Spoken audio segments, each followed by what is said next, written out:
رمضان رمضان رمضان يا حبيب رمضان.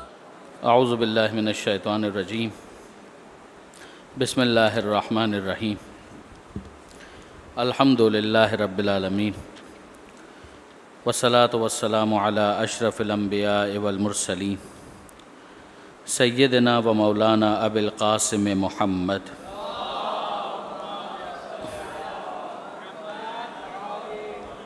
واہل بیتہ الطیبین الطاہرین المعصومین المظلومین المنتجبین المنتخبین المیامین لا سیما علی الامام المنتظر والحجۃ الثانی الشہ واللعنۃ الدائمۃ الباقیۃ علی اعدائہم اجمعین من یوم ظلمہم الی قیام یوم الدین.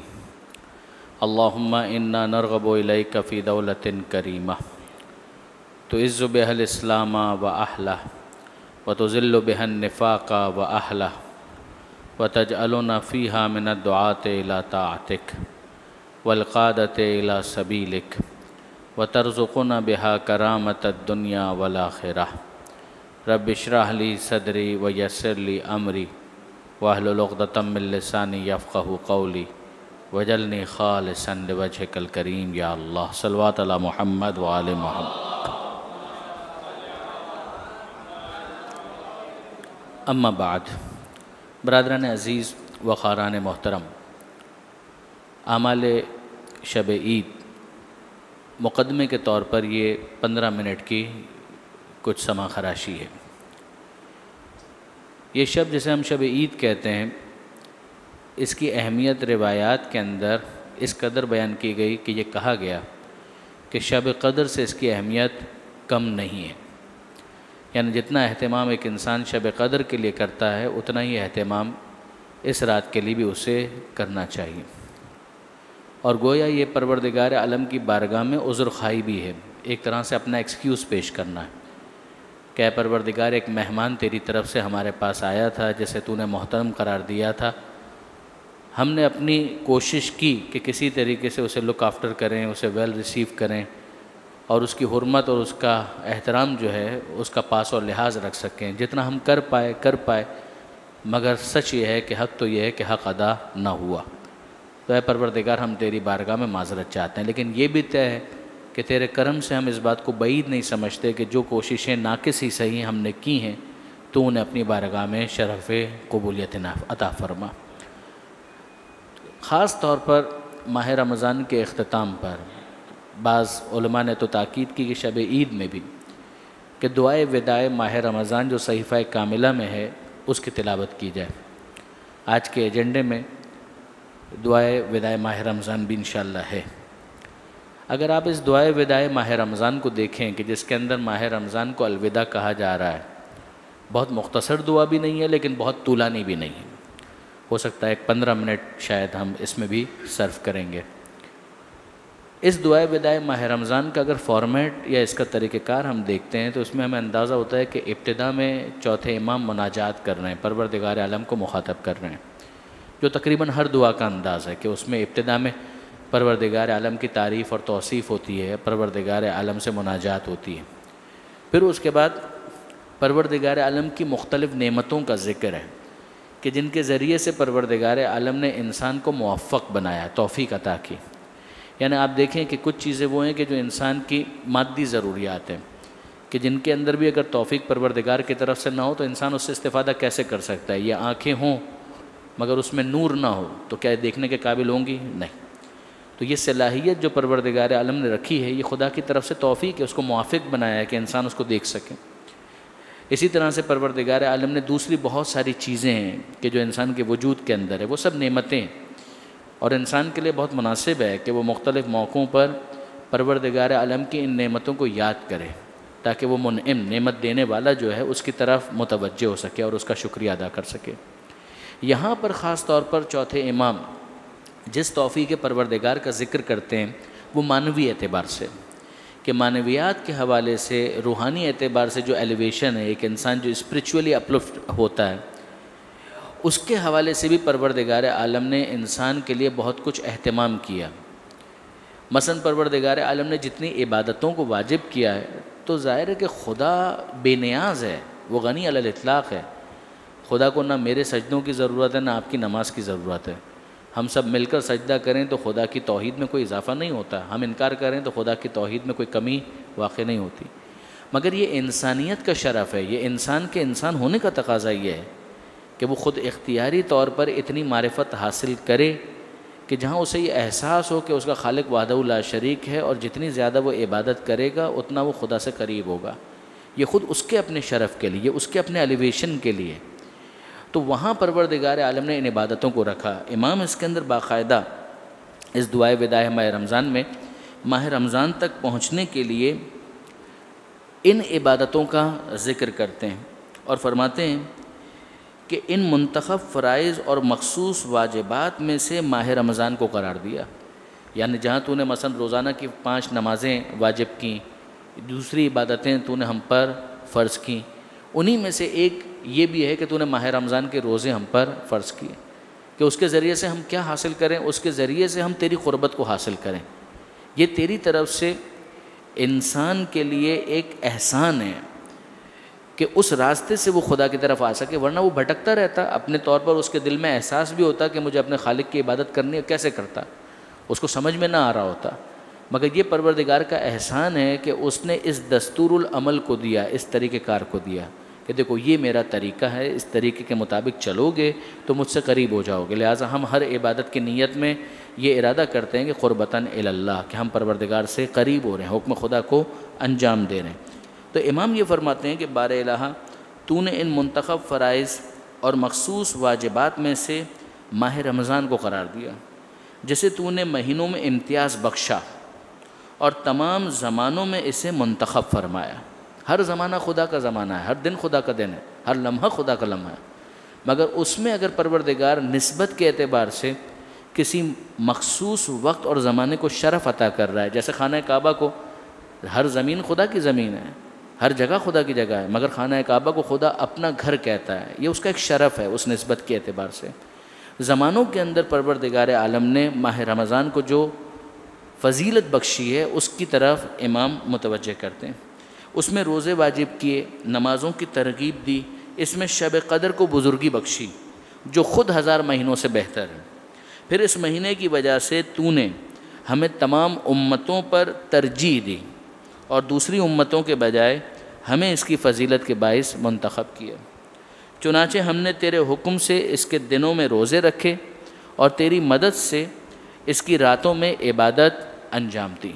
ذکر خدا ہو رہا ہے، مناجات ہو رہی ہے، قرآن کی تلاوت ہو رہی ہے، کوئی شخص نمازیں پڑھ رہا ہے، کوئی دوسرے انداز سے عبادت کر رہا ہے. امام کہتے ہیں کہ اے پروردگار اس طریقے سے ہم نے یہ ماہ رمضان گزارا، اس حالت میں کہ ہم اس روزے اور نماز کے ذریعے تیری اس رحمت کے طلبگار تھے جس کا دامن تو نے ہمارے لیے پھیلایا ہوا تھا.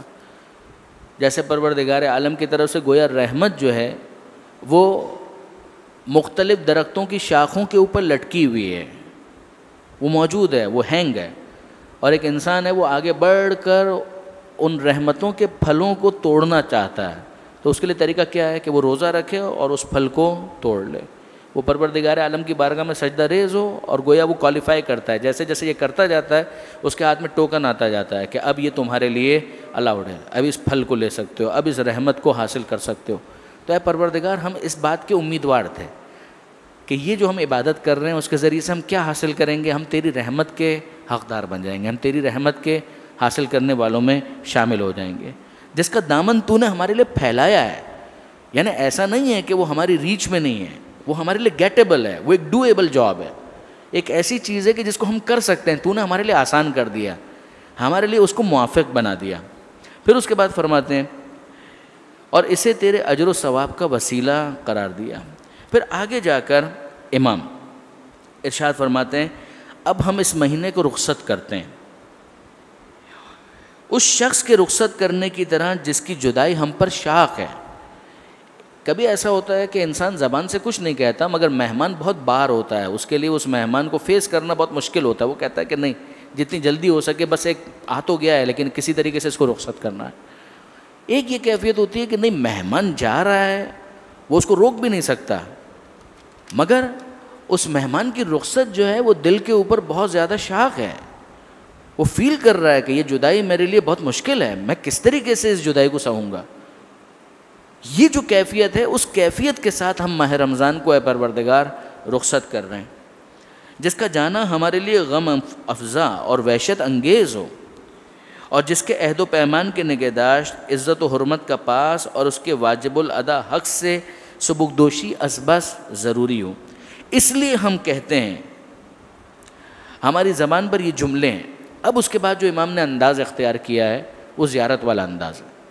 جس طریقے سے آپ کسی امام معصوم کو مخاطب کرتے ہیں تو کیا السلام علیکہ یا ابا عبداللہ, السلام علیکہ یا ابن رسول اللہ, اے ابا عبداللہ الحسین آپ پر سلام, اے رسول خدا کے فرزند آپ پر سلام, اے مولا علی کے فرزند آپ پر سلام, اے شہزادی زہرا کے فرزند. یہ جو ہمارا انداز ہوتا ہے, امام نے وہ انداز اختیار کیا ہے ماہ رمضان کو مخاطب کرنے کے لیے.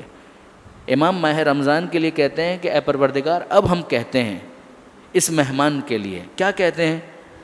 السلام علیکہ یا شہر اللہ الاکبر, اے خدا کے عظیم مہینے تجھ پر سلام. ویا عید اولیاء, اے اولیاء خدا کی عید تجھ پر سلام. یعنی ایک عید تو وہ ہے جو ابھی آئے گی کل, آج شب عید ہے. امام کہتے ہیں کہ نہیں, یہ جو زمانہ چلا گیا یہ عید ہے. وہ تو ہے, جو عید ہے وہ تو ہے اپنی جگہ پر فارملی آفیشلی, مگر وہ جو ماہ رمضان کا جو زمانہ چلا گیا اولیاء خدا کے لیے تو یہ عید ہے.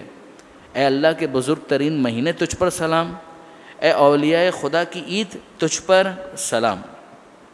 اے اوقات میں بہترین دوست اور ساعتوں میں بہترین مہینے تجھ پر سلام. اے وہ مہینے جس میں امیدیں پوری ہوتی ہیں اور اعمال کی فراوانی ہوتی ہے, تجھ پر سلام.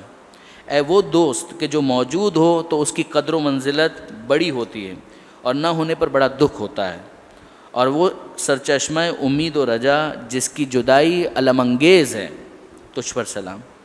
اے وہ ہمدم جو انس و دل بستگی کا سامان لیے ہوئے آیا, تو شادمانی کا سبب ہوا اور واپس گیا تو غم بڑھ گیا, تجھ پر سلام. اے وہ ہمسائے جس کی ہمسائیگی میں دل نرم اور گناہ کم ہو گئے, تجھ پر سلام. اس جملے پر آپ نے غور کیا, دل نرم ہو گئے, کہ ایک انسان ماہ رمضان کے اندر اپنے دل کے اندر ایک نرمی کا احساس کرتا ہے. عام دنوں میں اگر اس کے لیے واجب نمازیں پڑھنا بھی مشکل ہو رہا تھا تو ماہ رمضان کے اندر نماز شب کے لیے شوق سے اٹھ رہا ہے, دل نرم ہو گیا, وہ خدا کی طرف ایک رغبت کو محسوس کر رہا ہے. اور عام دنوں کے اندر مثلاً اس کے لیے قرآن مجید کو کھولنا مشکل ہو رہا تھا, ماہ رمضان کے اندر دل نرم ہو چکا ہے, وہ کھولنا چاہتا ہے, وہ پڑھنا چاہتا ہے. کہاں قرآن خوانی ہو رہا ہے, چلو چلتے ہیں, کچھ نہیں, ایک آیت دو آیت کچھ تو پڑھنے کی کوشش کریں. یہ جو دل کے اندر کیفیت پیدا ہوتی ہے, اے وہ ہمسائے جس کی ہمسائیگی میں دل نرم اور گناہ کم ہو گئے. اگر کوئی عادت کے تحت بھی گناہ کرتا ہے تو کہتے ہیں ماہ رمضان میں نہیں, یہ کام اگر خدا نہ کرے گناہ ہونے بھی ہیں تو ماہ رمضان میں نہیں کرنے. یہ مہینہ اللہ کا مہینہ ہے, ہر دن اللہ کا دن ہے, لیکن ماہ رمضان کا کہ نہیں, اس ماہ رمضان کے اندر خاص طور پر یہ دل کی جو نرمی ہے. امام فرماتے ہیں تجھ پر سلام. اے وہ مددگار جس نے شیطان کے مقابلے میں مدد کی, اے وہ ساتھی جس نے حسن عمل کی راہیں ہموار کی, تجھ پر سلام. اے ماہ رمضان تجھ میں اللہ کے آزاد کیے ہوئے بندے کس قدر زیادہ ہیں, اور جنہوں نے تیری حرمت اور عزت کا پاس اور لحاظ رکھا وہ کتنے خوش نصیب ہیں, تجھ پر سلام. تو کس قدر گناہوں کو دور کرنے والا اور قسم قسم کے عیبوں کو چھپانے والا ہے, تجھ پر سلام. تو گنہگاروں کے لیے کتنا طویل اور مومنوں کے دلوں میں کتنا پرہیبت ہے. مجرموں کے لیے, گنہگاروں کے لیے کتنا طویل ہے. وہ کہتا ہے ماہ رمضان ختم ہی نہیں ہو رہا, یعنی اس کو ماہ رمضان کے آنے کی کون سی خوشی تھی کہ جانے کا دکھ ہوگا. یہ مفتی جعفر حسین صاحب نے اس کی تشریح کے اندر یہ جملہ لکھا کہ اگر اس کی آپ بات کریں تو اس کو آنے کی کون سی خوشی تھی. اب یہ فقط آپ کو تھوڑا سا فریش کرنے کے لیے میں جملہ عرض کر رہا ہوں کہ ایک کوٹیشن میرے پاس آیا تھا, ایک کوٹ آیا تھا جس کو پچھلے سالوں کے اندر بعض مجلسوں کے اندر بھی میں نے کوٹ کیا تھا, کہ کسی نے یہ کہا کہ ماہ رمضان آ رہا ہے تو کیا ہو رہا ہے کہ ٹینشن ہو رہا ہے. کہ کس بات کا ٹینشن ہو رہا ہے؟ کہ ماہ رمضان آ رہا ہے, اس بات کا ٹینشن ہو رہا ہے. اب ماہ رمضان چلا گیا, آخری راتیں آ گئیں, تو بولا اب کیا کیفیت ہے؟ کہ ابھی بھی ٹینشن ہو رہا ہے. کہ اب کس بات کا ٹینشن ہو رہا ہے؟ اب تو جا رہا ہے. کہ نہیں اب اس بات کا ٹینشن ہو رہا ہے کہ اگلے سال پھر آ رہا ہے. اگر پرسیپشن اگر آپ دیکھیں, اگر بیک گراؤنڈ کے اعتبار سے دیکھیں, تو پھر کسی بھی چیز کو لینے کا طریقہ کار مختلف ہو جاتا ہے, بیہیویئر بدل جاتا ہے, ایٹیچیوڈ ریئیکشن جو ہے وہ چینج ہو جاتا ہے. یہاں پر امام فرماتے ہیں کہ جو مجرم ہیں, جو گنہگار ہیں, ان کے لیے کتنا طویل اور مومنوں کے دلوں میں کتنا پرہیبت ہے. وہ تو اس کی عظمت کے سامنے ہی سرنڈر ہو گئے کہ پروردگار کا اتنا بڑا احسان, یہ پروردگار نے ہم پر کرم کیا کہ خود اس مہینے کو بھیج دیا کہ جس کے ساتھ رحمت بھی ہے, برکت بھی ہے, مغفرت بھی ہے, تحفے ہی تحفے ہیں پروردگار کی طرف سے. تجھ پر سلام اے وہ مہینے جس سے دوسرے ایام ہمسری کا دعویٰ نہیں کر سکتے, تجھ پر سلام. اے وہ مہینے جو ہر امر سے سلامتی کا باعث ہے, تجھ پر سلام. اے وہ جس کی ہم نشینی بار خاطر اور معاشرت ناگزیر نہیں, تجھ پر سلام. جبکہ تو برکتوں کے ساتھ ہمارے پاس آیا اور گناہوں کی آلودگیوں کو دھو دیا, تجھ پر سلام. اے وہ جسے دل تنگی کی وجہ سے رخصت نہیں کیا گیا اور نہ خستگی کی وجہ سے اس کے روزے چھوڑے گئے, تجھ پر سلام. اسی طریقے سے امام یہ جو سلام کا جو سلسلہ ہے اس کو طول دیتے ہیں. پھر اس کے بعد آگے جا کر امام ایک دعا مانگتے ہیں, اور امام فرماتے ہیں ہم نے تیرے حق میں جو کمی اور کوتاہی کی ہے اس میں ہمارے عذر کو قبول فرما. کہ پروردگار تو نے یہ ماہ رمضان دیا, ہم اس کا حق ادا نہیں کر سکے, اب تو ہمارے اس ایکسکیوز کو اپنی بارگاہ میں ایکسیپٹ فرما, اور ہماری آئندہ زندگی کا رشتہ آنے والے ماہ رمضان سے جوڑ دے, ہے نا. ہم کو توفیق دے کہ ہم اتنی زندگی پائیں کہ اگلے سال پھر ماہ رمضان آئے اور ہم اس کا استقبال کریں. اقبال اس کی طرف سے, استقبال ہماری طرف سے ہو اور بھرپور ہو. جو کمی اس مرتبہ رہ گئی, اے پروردگار اگلی دفعہ اس کمی کو پورا کرنے کی توفیق عطا فرما. اور یہ طے ہے کہ حق کبھی بھی ادا نہیں ہو سکتا. یہ ایک درمیان میں سے جو دعائے وداع ماہ رمضان ہے اس کا ایک اقتباس ہے. علامہ ذیشان حیدر جوادی علی اللہ مقامہ, مجھے اچھی طریقے سے یاد ہے, شاید پہلے بھی میں نے کسی جلسے کے اندر یہ بات کہی ہو. 1999 میں حج کے اختتام پر ان کی میں نے تقریر سنی مینا کے میدان میں. اس میں انہوں نے, آپ جانتے ہیں کہ علامہ جوادی جو ہے وہ موعظے کو شیریں بنایا کرتے تھے, موعظہ کرتے تھے اور موعظے کو شیریں بناتے تھے. انہوں نے بہت ساری باتیں کیں, اس کے اندر فضائل بھی بیان کیے, مینا کے حوالے سے بھی باتیں کیں. پھر اس کے بعد آخر میں انہوں نے کہا کہ بہرحال اتنا طے ہے کہ جیسا بھی, اب یہ الفاظ میرے ہیں, خلاصہ ہے کہ لنگڑا لولا جیسا بھی ہم نے حج کیا, جیسے ہم تھے اس سے کچھ بہتر ہو گئے. یعنی اتنا ہے کہ پروردگار عالم سے بعید ہے کہ وہ ہمیں کچھ بھی عطا نہ کرے. ہم ٹھیک ہے میکسیمم حاصل نہ کر پائیں, مگر خدا کچھ بھی نہیں دے گا, نہیں, پروردگار دے گا, انشاءاللہ ضرور دے گا. خدا قبول کرنے والا ہے, وہ قبول کرے گا, وہ اپنے بندوں کے حال پر رحم کرنے والا ہے. جب ہم نے کچھ نہیں کیا تو اس نے اتنا کچھ دیا, تو ابھی کچھ تو کیا, جیسا تیسا بھی کیا, کچھ تو کیا, تو کچھ کیا ہے تو پھر وہ بہت کچھ دے گا. وہ پھر اس کے بعد وہ کہتے ہیں کہ اب ذرا غور کریں کہ کیفیت یہ ہے کہ ہم کچھ بن چکے ہیں. لنگڑا لولا جو بھی عمل ہم نے انجام دیا اب خدا نے قبول کر لیا انشاءاللہ, تو ہمیں امید ہے کہ اب ہم کچھ بن چکے ہیں. یعنی پہلے ماہ رمضان سے پہلے جو ہماری کیفیت تھی اور اس وقت جو ہماری پوزیشن ہے اس میں ایک فرق آ چکا ہے. ہمیں ایلیویٹڈ اسٹیٹس ایک مل چکا ہے, کچھ بلند ہمیں کیا جا چکا ہے. وہ فرماتے ہیں کہ اب ذرا دیکھیے آپ کہ جو بالکل فقیر ہوتا ہے, جس کے پاس کچھ بھی نہ ہو, جیب خالی ہو, کیا اس کو چھن جانے کا کوئی خوف ہوتا ہے؟ جس کی جیب میں کچھ نہیں ہے وہ باہر جائے گا تو کوئی گن پوائنٹ پر کہے کہ کچھ نکالو, تو کیا نکالے, ہے ہی نہیں اس کے پاس کچھ دینے کے لیے. تو اس کی حالت کو دیکھ کر چور بھی اس کی طرف نہیں آئے گا, ڈاکو بھی اس کی طرف نہیں آئے گا. وہ اس جگہ ٹارگٹ کرنے کی کوشش کرتا ہے کہ جہاں پر اس کو لگے کہ ہاں اس کے پاس اچھا والا موبائل ہوگا, اس کے پاس مثلاً پیسہ ہوگا, کچھ ہوگا, تب وہ جا کر ڈاکہ ڈالتا ہے. جس کے پاس کچھ نہ ہو اس کو فکر نہیں ہوتی, لیکن جس کے پاس کچھ ہے اس کو فکر ہوتی ہے کہ ایسا نہ ہو کہ اس کے اوپر کوئی اٹیک کرے, ایسا نہ ہو کہ کوئی چھن کر لے جائے. کہا ذرا غور کریں کہ جب ہمارے پاس کچھ نہیں تھا تب بھی شیطان نے ہم پر حملہ کرنے میں کمی نہیں کی, اس وقت بھی اس نے ہم پر حملہ کیا. اب جب کہ پروردگار نے اتنا کچھ ہمیں دے دیا ہے تو کیا شیطان حملہ نہیں کرے گا؟ ابھی بھی شیطان تو طاق میں ہے کہ یہ ماہ رمضان ختم ہو اور اس کے بعد روزے کا جو ایک سحر اس کے اوپر قائم ہے, جو ایک حصار سا اس نے اپنے اوپر بنایا ہوا ہے، بس اس سے یہ باہر آئے. اور پھر اس کے بعد جس طریقے سے چور اور ڈاکو جو ہے گن پوائنٹ کے اوپر لوٹتے ہیں، شیطان جو ہے مختلف قسم کے وسوسوں کے ذریعے سے اس روزے دار کی کل کمائی کو، جو کیپٹل اس نے اپنا گین کیا ہے، اس سے وہ چھیننے کی کوشش تو کرے گا. بس برادران عزیز، hard to gain harder to maintain. کمانا جتنا مشکل ہے نا، اس سے زیادہ مشکل اس کمائی کو بچانا ہے، اس پونجی کو بچانا ہے. کما تو لیا ہے ماہ رمضان میں، اب جو عید آنے والی ہے اس عید میں اور اس کے بعد اگلے ماہ رمضان تک اس تقوی کی دولت کو، جو پروردگار نے کہا تھا لعلکم تتقون، شاید تم متقی بن جاؤ، پرہیزگار بن جاؤ. انشاءاللہ تقوی ہے، کچھ نہ کچھ آیا ہوگا، جو تھا تقوی اس میں اضافہ ہوا ہوگا. اب اس شیطان سے اپنے آپ کو بچائیں اور نفس امارہ سے میں بھی اپنے آپ کو بچانے کی کوشش کروں، آپ بھی اپنے آپ کو بچانے کی کوشش کریں.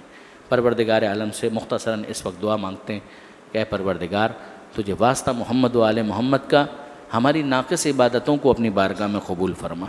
اور اے پروردگار، جو دولت تقوی تو نے ہم کو عطا کی ہے اس کی حفاظت کی ہمیں توفیق عطا فرما. اور اے پروردگار، شیطان کے شر سے اور نفس امارہ کے شر سے ہمیں بچنے اور محفوظ رہنے کی توفیق عطا فرما. اے پروردگار، اس جہاد اکبر میں تو ہماری مدد اور نصرت فرما. اے مالک، تجھے واسطہ محمد و آل محمد کا وطن عزیز پاکستان کو استحکام عطا فرما. تمام علماء کرام، مراجع اعظام، مقام معظم میں رہبری اور انقلاب اسلامی کی حفاظت فرما. امامت کے جھوٹے دعوے داروں پر اپنی لعنت نازل فرما. حضرت کے ظہور میں تعجیل فرما، ہمیں ان کے اعوان و انصار میں شمار فرما. ربنا تقبل منا انکا انت السمیع العلیم وتب علینا انکا انت التواب الرحیم. 5 منٹ کا وقفہ ہوگا. وہ افراد کے جو وضو سے ہیں وہ نہ اٹھیں، جن کا اگر وضو وغیرہ کا کوئی ایشو ہے تو وہ جائیں اور وضو کر کے فوراً واپس آ جائیں. انشاءاللہ 5-6 منٹ کے بعد اس نماز کو ہم شروع کریں گے جو شب عید کی نماز ہے. وہ 2 رکعت نماز ہے شب عید کی قربتاً الی اللہ. اس مستحب نماز کو جماعت کے ساتھ نہیں پڑھا جائے گا، ہر ایک فرادہ کی نیت کرے گا، لیکن ایک ماحول بنانے کے لیے ساتھ مل کر جو پہلی رکعت میں سورہ فاتحہ کے بعد 100 مرتبہ قل هو اللہ کا سورہ پڑھنا ہے تو وہ مل کر پڑھیں گے، مگر آپ لوگوں کی نیت فرادہ کی ہوگی. ایک مرتبہ یہ 100 مرتبہ قل هو اللہ کمپلیٹ ہو جائے گا، پھر اس کے بعد اپنے طور پر آپ نے اس نماز کو مکمل کرنا ہے. پہلی رکعت میں الحمد کے بعد 100 مرتبہ قل هو اللہ، دوسری رکعت میں الحمد کے بعد 1 مرتبہ قل هو اللہ بس. لہٰذا دوسری رکعت کے اندر اتنا وقت بھی نہیں لگے گا، بس پہلی رکعت میں مل کر وہ پڑھیں گے، نیت فرادہ کی ہوگی، اور پھر اس کے بعد دوسری رکعت آپ مکمل کر لیں گے. پھر اس کے بعد ایک دعا ہے، دعا یا اللہ، وہ پڑھی جائے گی. ساتھ ہی ساتھ ہمارے بہت محترم قاری سبطین صاحب بھی تشریف لا چکے ہوں گے، اور انشاءاللہ شجاع رضوی صاحب بھی تشریف لا چکے ہوں گے. محترم مولانا مبشر صاحب بھی یہاں پر موجود ہیں.